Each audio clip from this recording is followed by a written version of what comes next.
वर्तमान की कोरोना की भीषण विभीषिका को देखते हुए कई लोगों के मन में मनोभाव में यह प्रश्न निश्चित तौर पर प्रकट हुआ है कि कोरोना जैसी महामारी क्यों आई है, यह महामारी क्या है।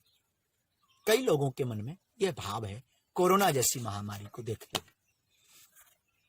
अपितु बागेश्वर बालाजी की फिर जैसी इच्छा, हमारे मनोभाव अनुसार यह कोरोना जैसी महामारी प्राकृतिक प्रकोप है, साथ ही मानवों की गलतियों का दुष्प्रभाव है। यह कोरोना महामारी का जो स्वरूप है वर्तमान में भयंकर मंजर है, विकराल है, बहुत विचित्र है। इस महामारी में वही बच पा रहे हैं जिन राखा रघुवीर, जिन्हें राम जी, जिन्हें श्री सीताराम जी सरकार बागेश्वर बालाजी महाराज अपनी करुण कृपा करके सुरक्षित किए हैं, वही बचे हैं जिन पर गुरु कृपा है, भगवत कृपा है। यह महामारी, कोरोना जैसी महामारी एक प्राकृतिक आपदा है, यह मानवीय गलतियों का अभिशाप है। और हमारी दृष्टि से कोई हमसे पूछे कि यह क्या है, तो हमारी दृष्टि से यह गौ माता का अभिश्राप है, यह भ्रूण हत्या का दुष्परिणाम है, यह वृक्षों का जघन्य रूप से काटना, उन्हें जलाना और वृक्षों को काटना उसी का परिणाम है।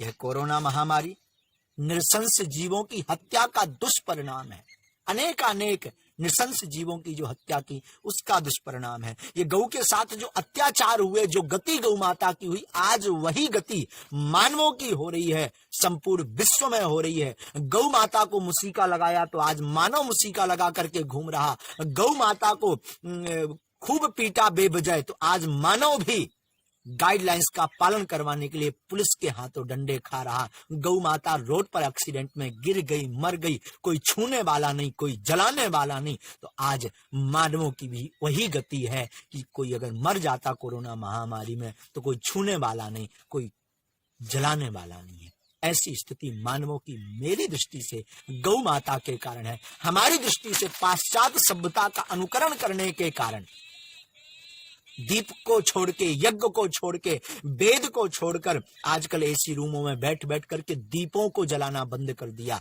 अपितु विज्ञान भी ऐसा कहते हैं कि एक घी के दीपक से ऑक्सीजन प्रकट होती है। ऑक्सीजन की कमी का मूल कारण है हम वेदों से भाग गए, सनातनीय संस्कृति से भाग गए और पाश्चात्य सभ्यता को अपनाया। हमने वृक्षों की नृशंस कटाई की, उसका दुष्परिणाम कोरोना जैसी महामारी।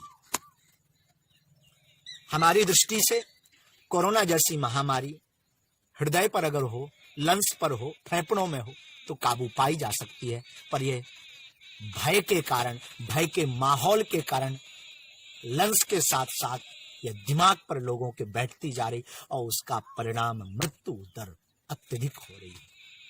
इस महामारी में हम आप सबसे प्रार्थना करेंगे, घबराना नहीं है, बेचैन नहीं होना है, परेशान नहीं होना है, भयभीत नहीं होना है। कोरोना महामारी है तो अपने ऊपर भगवत की करुणा भी तो है, बालाजी की करुणा भी तो है, बागेश्वर धाम की करुणा भी तो है, गुरु करुणा भी तो है, इष्ट करुणा भी तो है। हमारी दृष्टि से आपको घबराना नहीं है, आपको अपने आप को मजबूत करना है, प्रतिदिन नाम जप करना है, निष्ठा रखनी है। हमारे साथ हमारा परमात्मा, हमारे इष्ट, हमारे गुरु है, तो हमें घबराने की आवश्यकता नहीं। लेकिन इस महामारी ने हमें शिक्षा दी है कि हमें पुनः वापस वेदों की ओर लौटना है, हमें पुनः वापस प्राचीन पद्धति की ओर लौटना है, योग की तरफ लौटना है। हमारे प्राचीन आर्यों विद्वानों ने, आचार्यों ने दूर से नमस्कार करना सिखाया है। ये 2 गज दूरी पहले ही हमारे प्राचीन पद्धतियों में था। जब से ये हलो हाय आया, उसका दुष्परिणाम ये कोरोना जैसी महामारी का विकराल स्वरूप है। तो आओ लौटें वेदों की ओर। ऐसी महामारी में बागेश्वर धाम से जुड़े हुए, बालाजी से जुड़े हुए, राम जी से जुड़े हुए, इष्ट जिनका मजबूत है, भगवती से जुड़े हुए, श्री युगल सरकार से जुड़े हुए, गुरु कृपा प्राप्त भगवत रसिक भक्तों को घबराने की किंचित मात्रा आवश्यकता नहीं, क्योंकि आपका इष्ट आपकी रक्षा करेंगे। ऐसा हमारा आत्मबल और विश्वास कई लोगों के निजी अनुभव के साथ हम आपको इस वीडियो के साथ बता रहे हैं। इस कोरोना जैसी महामारी में वायरस क्या है? डर ही वायरस है। विश्वास ही वैक्सीन है और सकारात्मक सोच ही दवा। मीडिया पर लगातार खबरें देखने के साथ साथ, लोगों की मौत का मंजर देखने के साथ साथ, भयावह स्थिति देखने के साथ साथ आपके हृदय में डर बैठ गया। मन के हारे हार है, मन के जीते जीत।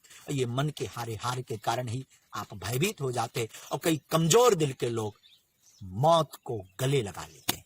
हमारी प्रार्थना है, घर बैठे, घबराएं नहीं, सावधानी रखें, नाम जप करें। ये दावे के साथ कह सकते, डर का वायरस हटा देंगे, विश्वास की वैक्सीन लगा लेंगे और सकारात्मक सोच की दवा आप प्रतिदिन रखेंगे तो कोरोना आपका कुछ नहीं बिगाड़ सकता, क्योंकि बागेश्वर बालाजी की करुणा भी तो है। ऐसी परिस्थिति में परमात्मा पर निष्ठा रखने वाले लोग कई कहते कि भगवान है अगर तो ऐसा क्यों हो रहा, तो हम आपको पूर्ववत ही सावधान कर दें। इस महामारी के बारे में पूर्व आदि काल में भी बताया जा चुका है।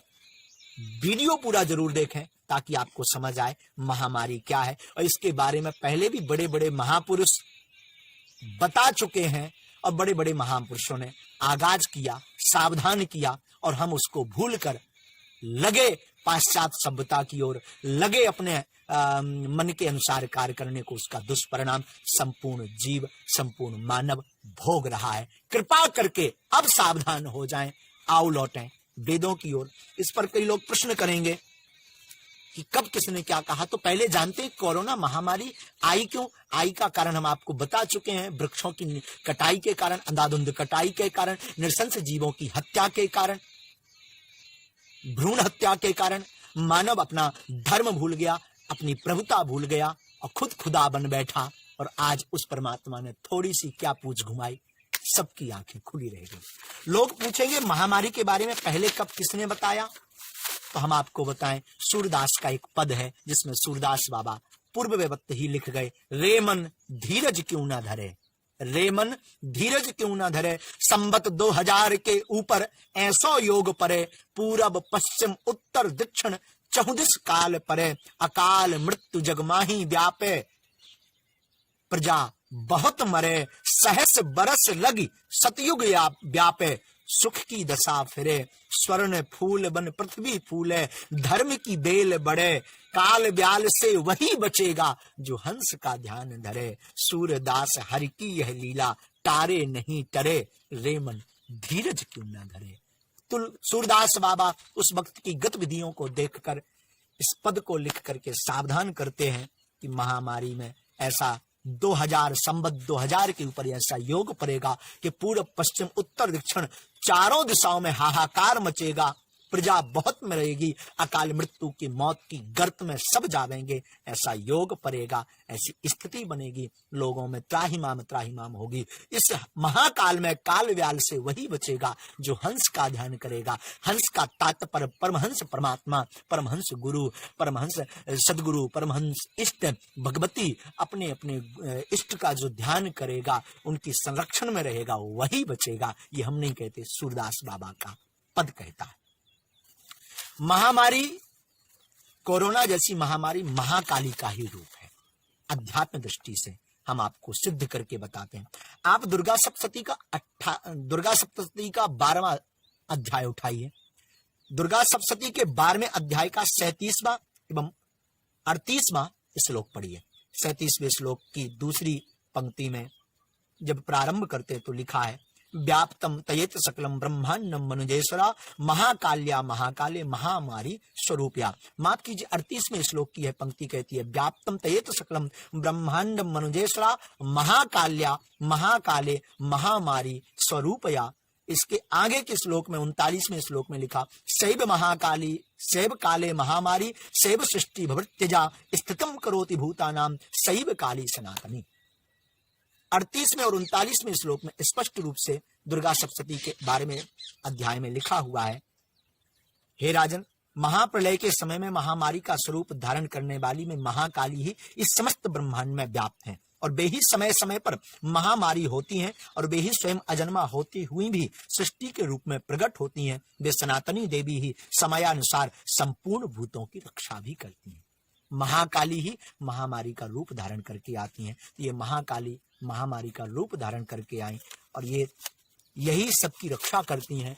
और महामारी के प्रकोप से बचना है, इनके भयंकर क्रोध रूप से बचना है, तो जब जब देवी क्रुद्ध रूप में होती हैं तब तक केवल महादेव बचा पाते हैं। तो ओम नमः शिवाय मंत्र का जप करें, दुर्गा सप्तशती का पाठ करें, हनुमान चालीसा का पाठ करें, गुरु मंत्र का जप करें, नित्य घर पर हवन करें, योग करें, सकारात्मक सोचें, तो हमें लगता है आपको महामारी स्पर्श अगर कर भी लेगी तो वो काल व्याल के मुख में आप नहीं जा पाएंगे। ये हमारी निष्ठा, हमारा विश्वास और बागेश्वर बालाजी के चरणों में यह हमारी प्रार्थना भी है। रामचरितमानस के पाठकों के लिए एक चौपाई है।